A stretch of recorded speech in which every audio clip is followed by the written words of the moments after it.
பொதுவாகவே வந்து பாத்தீங்கன்னா எவரெஸ்ட் சிகரம் கேள்விப்பட்டிருக்கோம் இல்லையா? அது எவ்வளவு உயரம். அதே மாதிரிதான் நம்மளுடைய மகராசிக்காரனுடைய முயற்சிகள். அடி மேல அடி வாங்கினாலும் முயற்சியை விடவே மாட்டேன். எந்திரிச்சு பலபடி எந்திரிச்சு வருவேன்.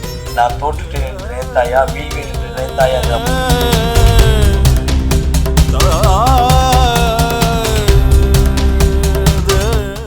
பக்தி நேயர்களுக்கு வணக்கம். நான் கலைப்பிரியா பழனி. இன்னைக்கு நம்ம கூட யார் இருக்காங்க அப்படின்னா, வாழ்க நலமுடன் ஜோதிடர் TJ சுந்தரபாண்டியன் சார் தான் இருக்காங்க. பொதுவாவே ஒரு பழமொழி உண்டு, குரு பயிற்சி ஆகும் போதெல்லாம் இந்த பழமொழியை நம்ம கேட்காம கடந்து போகவே முடியாது. குரு கொடுத்தால் எவர் தடுப்பார் அப்படின்னு சொல்லுவாங்க. இல்லைன்னா குரு வந்து கொட்டி கொட்டி கொடுப்பாரு அப்படின்னு சொல்லுவாங்க. நிறைய பேருக்கு இதுல டவுட் இருக்கு, நிஜமாவே கொடுப்பாரா, நீங்க சும்மா உருட்டிட்டு இருக்காதீங்கன்னு சொல்லுவாங்க. நிஜமாவே குரு கொடுப்பாரா சார்? அதாவது வந்து பாத்தீங்கன்னா பொதுவாகவே நவகிரகத்தில் மிகப்பெரிய சுப கிரகம் என்று சொல்லக்கூடிய நபர் யாருன்னா நம்முடைய குரு தான். அவர் முழு சுபர்.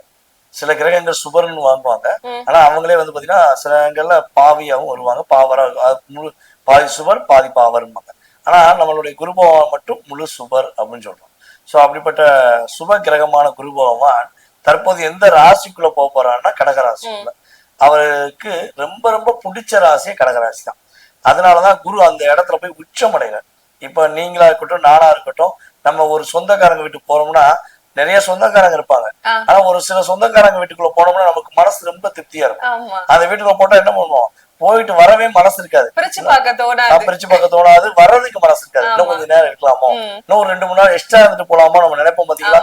அவங்களுக்கும் சந்தோஷத்தை கொடுப்போம், நம்மளும் சந்தோஷமா இருப்போம். சோ அதே மாதிரிதான் நம்முடைய குரு பகவான் தனக்கு பிடித்த வீடான கடகராசிக்குள்ள உச்ச வீட்டுக்குள்ள போய் பல அன்பர்களுக்கு, அதாவது பல நேயர்களுக்கு மிகப்பெரிய மாற்றத்தையும் மிகப்பெரிய முன்னேற்றத்தையும் கொடுக்கக்கூடிய வாய்ப்பே குரு பயிற்சி மூலமா தான் இருக்கு. கண்டிப்பா சார், இவ்வளவு பெரிய வாய்ப்பை கொடுக்க போறாரு இந்த குரு பகவான். சோ 12 ராசிகளுக்கும் குரு பகவான் எப்படி இருக்காரு அப்படின்னு பாக்கலாம் சார்.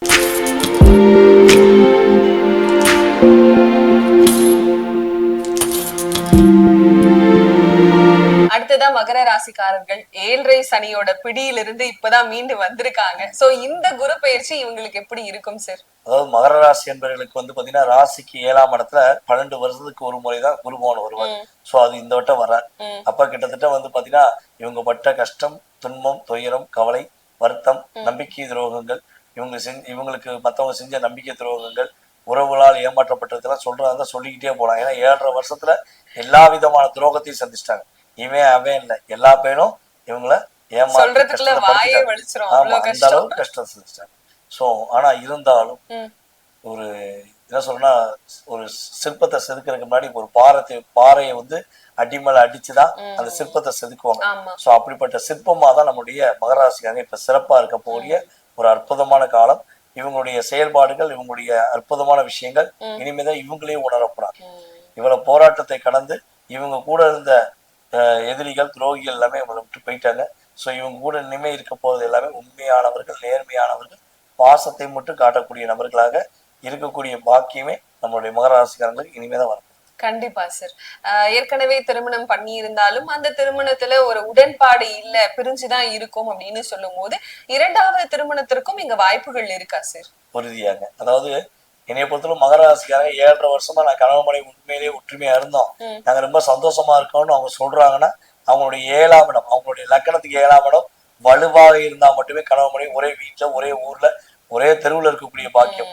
இல்லைன்னா அவர் எங்க இருக்கானே தெரியல, என் வீட்டுக்காரர் எங்க இருக்கானே தெரியலன்னு மகராசி பெண்கள் சொல்லுவாங்க, மகராசி ஆண்கள் சொல்ல வேண்டிய நிலைமை கடந்த காலங்கள் ஏற்பட்டிருக்கும். சோ அப்படிப்பட்ட சூழ்நிலையில பிரிந்த உறவுகள் பிரிந்ததாகவே போய்விடும். புதிய உறவு வரும், புதிய நட்பு வரும், புதிய காதல் வரும், புதிய திருமண வாழ்க்கை உருவாகக்கூடிய பாக்கியம். அதாவது திருமண வாழ்க்கையில முறிவு ஏற்பட்டு தனியாக இருக்கக்கூடிய மகராசிக்காரங்க புதிய வாழ்க்கை அமைத்துக் கொள்ளக்கூடிய பாக்கியம் உறுதியா உண்டு. திருமணமே என்ன முடிக்கலங்க, காதல்ல தான் ஏமாந்தேன், என்ன நான் காதலிச்ச வாழ்க்கை எனக்கு படாப்படுத்திருச்சு, நான் உண்மையே நம்பி ஏமாந்தேன், கடைசியில எனக்கு நிறைய கஷ்டம் இருக்கு, இப்ப நான் காதல் திருமணம் முடிக்கலாமா அல்லது திருமணத்துக்கான முயற்சி எடுக்கலாமா அப்படின்னு எதிர்பார்க்கிற மகராசிக்காரங்க உறுதியா நம்பிக்கையுடன் புதிய காதலை ஏற்றுக்கொள்ளலாம். அதே போல காதல் திருமணம் முடிப்பதற்கான பாக்கியம் இருக்கு. காதலே பண்ணல நினைக்கக்கூடிய மகராசிக்காக இருப்பது பெரிய அரிது. சோ அப்படிப்பட்ட சூழ்நிலையில இவங்களுடைய வாழ்க்கையில புதிய திருமண வாழ்க்கை உருவாகும். இவ்வளவு நாட்களாக நிச்சயம் பண்ண பொண்ணு கூட வேண்டாம், நிச்சயம் பண்ண எதுக்காண்டி நிச்சயம் பண்ணாங்க, எதுக்காண்டி கேன்சல் ஆச்சு பல பேருக்கு புரியாம இருந்திருக்கும். சோ இப்பதான் என்ன பண்ண போறாங்க, இவங்களுடைய வாழ்க்கை துணையை சரியா தேர்ந்தெடுப்பாங்க, சிறப்பா வாழ்வாங்க. கண்டிப்பா சார். இவங்களோட வாழ்க்கை துணையே சரியா தேர்ந்தெடுப்பாங்க அப்படின்னு சொல்லியாச்சு. இவங்க கூட பிறந்தவங்களோட வாழ்க்கையும் எப்படி மாறும் சார்? நல்லா இருக்குமா? அவங்க கூட உறவுகள் எப்படி இருக்கும்? அவங்களுக்கு திருமணங்கள் எப்படி இருக்கும்? கண்டிப்பா கண்டிப்பா. அதாவது பொதுவாகவே பாத்தீங்கன்னா மகர ராசிக்காரங்க சிறு வயதிலிருந்தே தன்னுடைய உறவுகளுக்காக, கூட பிறந்த உறவுகளுக்காக, பெற்றெடுத்த தாய் தந்தைக்காக, தன்னை நம்பிய நட்புக்காக, காதலுக்காக, மனைவிக்காக, கணவனுக்காக சொல்லி தியாக மனப்பான்மையோடய வாழ்வாங்க. இவங்க சுயநலங்கிறது ரொம்ப கம்மி. சுயநலமே கிடையாதுன்னு கூட சொல்றாங்க. சில பேருக்கு சுயநலமே இருக்காது. யாருக்கா ஏதாவது பிரச்சனை ஓடி போய் நிக்கிறாங்கன்னா அது யாரு அப்படின்னா மகர ராசி. 5 பேர் போவாங்க, அந்த 5ல ஃபர்ஸ்டா நிக்கிறது மகர ராசி. அப்படிப்பட்ட நபர்கள் தான் நம்மளுடைய மகர ராசிக்காரங்க. சோ அப்படிப்பட்ட நபர்களுக்கு கடந்த காலங்கள்ல உறவுகளால் நிறைய ஏமாற்றத்தை சந்திச்சாங்க. அண்ணனை நம்பினேன், தம்பியை நம்பினேன், அக்காவை நம்பினேன், தங்கச்சியை நம்பினேன்னு நம்பி தாங்கிட்ட இருக்க பையில இருக்க காசையும் கொடுத்துட்டாங்க, பக்கத்துல கடன் வாங்கி கொடுத்துருப்பாங்க. இப்ப அவங்க இவங்களை கண்டுக்கிறாம இருப்பாங்க. இனிமேதான் மகர ராசி குடும்ப உறவுகள் தன்னை தேடி இவங்களுக்கு உதவி செய்யக்கூடிய பாக்கியம். மகர ராசிக்காரங்களுக்கு நான் இருக்கேன், நீ தனியாள் இல்லை அப்படின்னு சொல்லக்கூடிய அளவுக்கு ஒரு மாற்றம் உண்டு. அதே போல மகர ராசி வீட்டுல ஒண்ணு மகர ராசிக்காரங்களுக்கு கல்யாணம், அல்லது மகர ராசிக்காரங்க கூட பிறந்த இளைய சகோதர சகோதரி, மூத்த சகோதர சகோதரிக்கு திருமண பாக்கியம் நிறைவேறும். அவன் அண்ணனுக்கு கல்யாணம் முடிஞ்சா தம்பிக்கு கல்யாணம் சொல்லுவாங்க பார்த்தீங்களா? அப்படிப்பட்ட மகர ராசி குடும்பங்கள்ல உறுதியாக அண்ணனுக்கு கல்யாணம் முடியும், தம்பிக்கும் கல்யாணம் முடியும், மகர ராசிக்காரங்களும் கல்யாணம் முடியும் பாக்கியம். கெட்டி மேல சத்தம் கொட்டட்டும்ங்கிற ஒரு வார்த்தை குருவான் கொடுக்க போறாங்கிறது. கண்டிப்பா சார். குடும்பம் முழுக்க கெட்டி மேல சத்தம் கேட்க போகுது அப்படின்னு சொல்லிட்டோம். இவங்க எடுக்கக்கூடிய முயற்சிகள், அது தொழிலா இருந்தாலும் சரி, இல்ல வெளிநாடு போகக்கூடியதா இருந்தாலும் சரி, இல்ல படிக்கிற விஷயமா இருக்கட்டும், எடுக்கக்கூடிய முயற்சிகள் கை கூடுமா? பொதுவாகவே பாத்தீங்கன்னா எவரெஸ்ட் சிகரம் கேள்விப்பட்டிருக்கோம் இல்லையா? அது எவ்வளவு உயரம், அந்த உயரத்தை அளவெடுத்து பார்க்க முடியுமானா முடியாது. அவ்வளவு பெரிய உயரமா தான் எவரெஸ்ட் சிகரம் இருக்கும். அதே மாதிரிதான் நம்மளுடைய மகர ராசிக்காரனுடைய முயற்சிகள். அடி மேல அடி வாங்கினாலும் முயற்சியை விடவே மாட்டோம். எந்திரிச்சு பலபடி எந்திரிச்சு வருவேன். நான் தோற்றுட்டேன் என்று நினைத்தாயா, வீழ்வேன் என்று நினைத்தாயாங்கிற வார்த்தைக்கு சொந்தக்காரங்க தான் மகர ராசிக்காரங்க.